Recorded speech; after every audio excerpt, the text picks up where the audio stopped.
We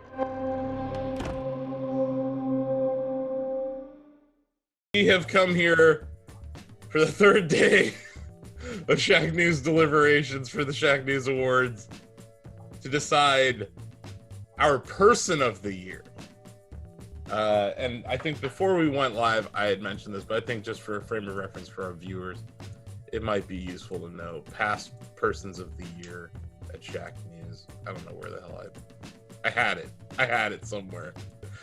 It was Blitzchung last year, Sonic Fox the year before, Player Unknown in 2017, and then in 2016 it was Kimishima-san from Nintendo. So biggest difference being like do it for Shacknews Award is the person who's made the biggest impact directly in the Shacknews community, whereas person of the year is like industry wide. Yes, a mover and shaker, like similar to the Times Person of the Year award. Whereas the Do It for Shacknews award is for someone who literally encompasses what it means to do it for Shacknews.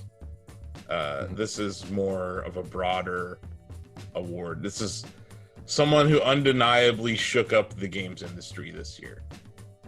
I'm going to vote for Keeley because he scored Alf and he was able to give us information that Sony was too stupid to put in their video conference. Jeff Keighley, God Emperor of Video Games. Good nomination. He's the thinking about Jeff. DSMR.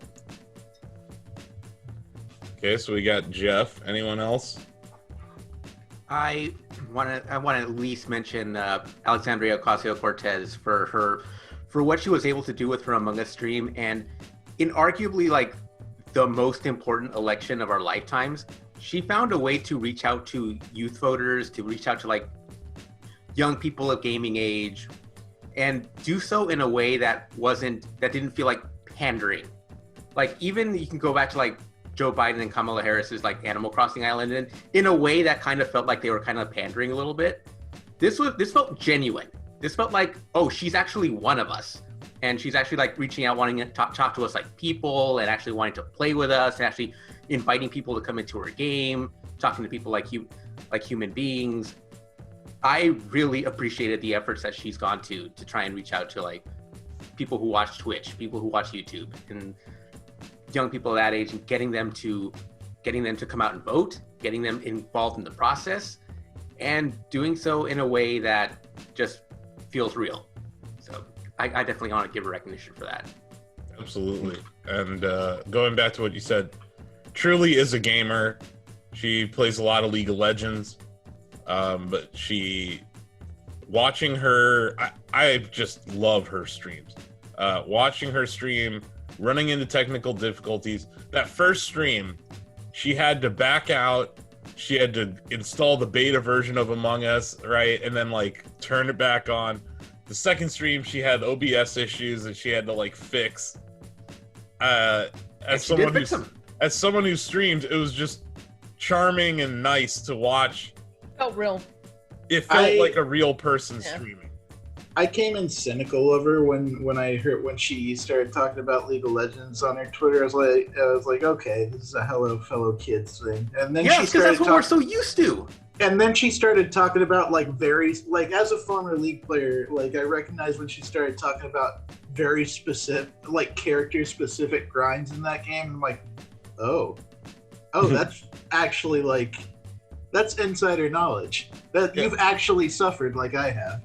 And then like she talked about how she likes video games with lore during that first stream, and like how she made up lore for Among Us and her Among Us character.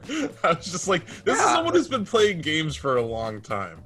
Like when Biden, I rolled my eyes when I heard like, oh, the Biden-Harris camp has an Animal Crossing island. I'm like, okay, this is something that your staffers threw together, and you actually don't even know what this is, do you? No, like AOC knows her shit. Like she knows what she's talking about with all this stuff, and the fact that she can even keep up with any of it with all the day-to-day demands of being a congressperson, like that's pretty remarkable. And you know what? It's a good. I'm happy that that's her way to unwind. Exactly, and that she in her most recent stream last week, she announced that she's going to do like a regular show and that it's going to be a little different what she's been doing with Among Us. She's going to have interview segments, and she's going to play games that she might not usually play and learn them to like connect with people. And I really appreciate that. I think that it's so hard to get people like, I would say under like 25, like involved in the voting process, because they're always so inherently jaded. Mm-hmm. And AOC is trying so hard to bridge that. Donovan. And I would say she got a lot of young people to vote. I don't have the numbers, obviously, but like, if I had to guess, I would say a lot more people would have voted that wouldn't have voted otherwise. I mean, to kind of like talk about Aussies, that kind of thing, like just in general outside of gaming, like that. Cortez is the first person in politics that I feel represents someone like me and understands me. Because it's usually these much older people that I just don't feel grasp what the normal person has to go through every day. Where like she literally worked in the food industry and went right into politics. Like she knows what it's like. You know, I feel like I'm represented by her, through her. I do think she's a definitely strong nomination. But I would also, I don't know if this counts though. You can just whack me with a mallet if it doesn't. But wouldn't be the first time. Philip from Young Horses. I feel like he did, like, as an indie studio, a bunch of guys out of college did a lot of really good work, and they make not only games but like art, like abstract art games, you know. And like we did an interview with him also, and he's really concerned about his team, wants to make sure everyone's paid and paid well. Like he's like a really good guy, you know. Like if every studio owner was like him, the world would be a better place, you know. You know, that's a good nomination, Phil from Young Horses. It's definitely a smaller team, and I don't think Bugsnax landed the way people thought it might. Okay, that's fine. That's just throw it out there. No, it's not a throwaway nomination. I think it's a valid nomination. I do want to put another one up there, just because like this dude has been like doing so well for years, and like this year I feel like I saw him more than ever, and I was really happy to see it. Spohn. Yep, I had already penciled him into the spreadsheet. Yep, like Steve, a really good choice. I think Steve. I just want to jump in real quick. September 15th is Steve's birthday. He turned 40 this year, and his goal was to raise $1 million for able gamers.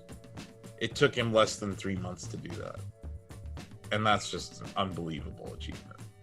And I changed my vote to Steve. He's been incredible. Like he's leveraged the help of people like Ryan Reynolds, The Rock. Like he's leveraged some big names to care about disabled gamers and care about the disabled community. And he's pushed for accessibility in games. Like he got Among Us to add symbols to those color-coded mini games. You know, something as little as that, it means a huge deal to someone who's colorblind. Like you might not be able to play that game, but now you can because of just Steve's effort. And there's like 1 billion times a year that he does that he doesn't get credit for. You don't see it, but he is such a great advocate for accessibility. And I think he's amazing. I legitimately couldn't tell those colors apart. Yeah. No, like Bill, you're colorblind. It actually helped me. Yeah. Directly, yeah.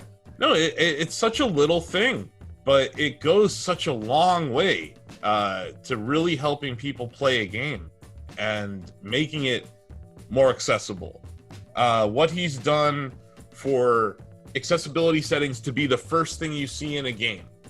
Because so many times, like, you're forced to go through a menu or something. Being able to just instantly set up your adaptive controller is hugely important.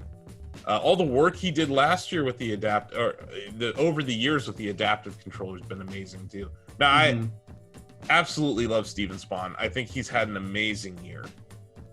So that's definitely a great nomination. And like one of the things that stands out in my mind was, and this is like, I imagine he deals with this more than he reveals, but that video where he was talking about someone that he was supporting that basically they passed away in mid-support, and just like the passion that he had and recognizing that these aren't just faceless people. That's to Steven, these aren't just faceless people he's helping. Everyone matters, and when he loses one, it actually affects him. And then to just like take that loss, pull it together, and then just keep use that as energy to keep doing what he does. Steven is a gift to the gaming community in every way, and arguably we don't deserve someone that good. Yeah, I mean, I think he's a gift beyond just the gaming community too, like as a whole. I mean, if you just look at throughout this year and last year, like just accessibility as a whole has become a bigger talking point for everything because of people like him that are pushing it and are constantly like pushing developers and even people like that make YouTube videos and stuff like that. Like we saw a new commercial from Microsoft today, and like one of the first responses I saw on the tweet was, you know, well, where's the audio descriptive version? And like Microsoft tweeted it out like moments later.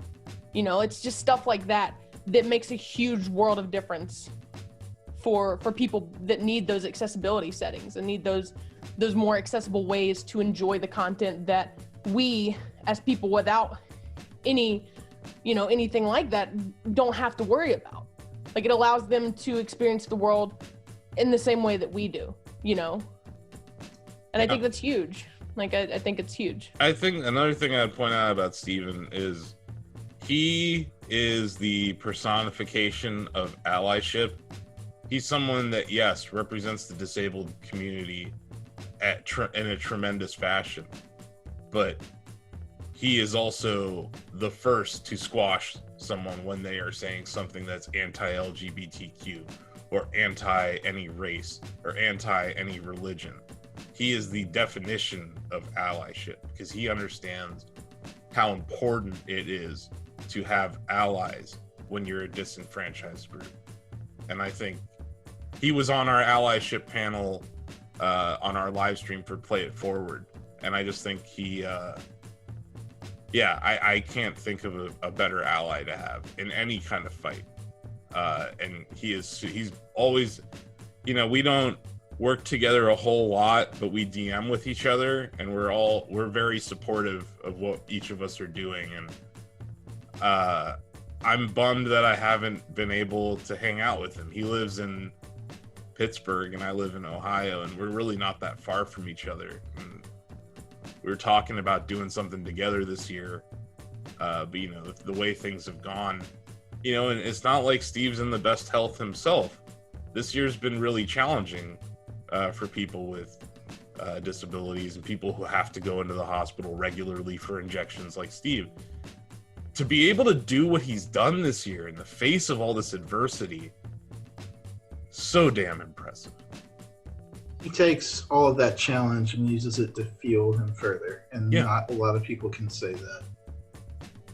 Also, we had we had a conversation with him last year about like how he wanted a certain someone who should be nameless to come out and do a charity stream with him, and he was like, "Yeah, if you pay for my flight and hotel."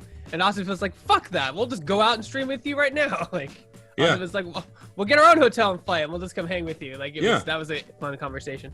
No, yeah, and I think it. You know, when you're dealing with a charity, you have to be charitable. It's not about like, oh, I got some shine for doing this thing, you know. Yeah. And that's why I think Ryan Reynolds, he wasn't doing it for any reason other than he met Steve and was like, my God, this guy's great. And that's honestly one of the best videos I've seen all year. Is that Able Gamers fundraising ad with Ryan Reynolds and Steve? It's just outstanding. Is he still watching me? Yeah. That was really good. It's hilarious and like super effective at what the goal was. So yeah, I think you look at the group that he's built around him, that team at Able Gamers, and the movement that he's kind of the figurehead for in the games industry, but also in consumer electronics. And yeah, I think it's one of the most important trends that we've seen in the last 5 years in technology is accessibility. And he is the champion of that movement. So yeah, I don't know. Do we need any other nominations? Any other votes? Any other? Are we ready to vote? Vote. Let's do Yeah, I it. think so. Okay, let's vote. I'm voting for Steven Spohn. Same. Yeah, I'll vote for Steven. I think AOC's contributions were great, but man, Steven is like the most prominent voice of the voiceless and continues to do it every single day. So I'm going to Steven Spohn. Same. Same here. Same. Yep. Samesies. Yeah, Chris AOC may be betrayed. making waves politically, but she's using gaming to try to help that. But Steven Spawn has more of an effect on gaming overall, especially for people who struggle with it. So Steven, yeah. Can't believe you would betray Jeff Keighley like this, Krabs. I feel ashamed. There's I feel always ashamed. next year. Steve, you voting for Yeah, Steve? he's not Yes, going anywhere. yeah, Steve votes for Steve. Steve's got Steve stick together. I've interviewed him in the past. Genuine guy. Gotta vote for Steve.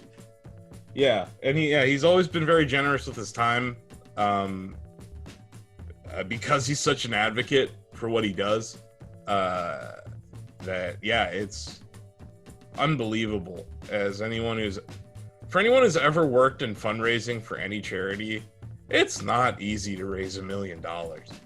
And what he did at Twitch, or I guess it was called GlitchCon this year, to get $1 million at once from Amazon, that was something else. It shows you how big the movement is becoming.